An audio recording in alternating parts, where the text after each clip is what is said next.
8 seconds. 6, 5, 4, 3, 2. Good afternoon and welcome back to Trade Talks. I'm your host, Jill Malandrino, Global Markets Reporter at Nasdaq. We've been live at Georgetown University's McDonough School of Business for the DC Blockchain Summit. Joining me is Eamonn Maguire. He's Advisory Managing Director of Financial Services over at KPMG.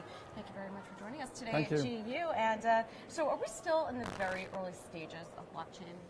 No, I think we've moved beyond that. I would describe us as being in the adolescent to young adult phase. So I think that we have made sufficient progress over the course of the past 2 or 3 years, where we have a number of institutions who are putting their blockchain development through production systems development at this stage. You wonder, adolescent, teenage years. So are those good years? Well, it depends on what kind of an adolescent you were. But yes, I think we actually have a maturing adolescent. And as soon as these production systems come out and get implemented, I think that we can safely describe ourselves as being in the young adult phase. How fast do you think this transformation is going to come to the financial services industry?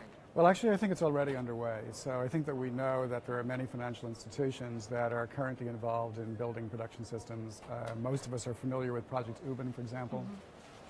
And there are a large variety of startups as well as existing enterprises who are involved in developing production systems at this stage. So the fact that we may be in, let's say, a kind of a quiet phase in terms of announcements about blockchain, to me, is simply reflective of the fact that building is underway. And I'm looking forward to the second half of this year and first half of next year as the years in which production systems get fully implemented and announced. In what areas of blockchain do you think will be the most impactful in terms of financial services? Well, it started off in capital markets, and I think we're going to see tremendous development in the capital markets area.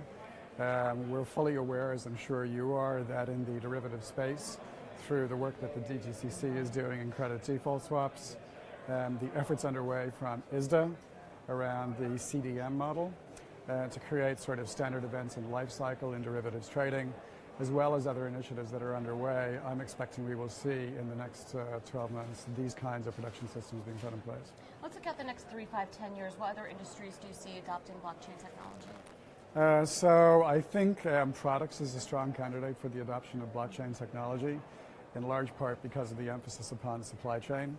But also we're going to see payments applications, in my view, in blockchain, and as appropriate, we're going to see examples of loyalty programs being applied.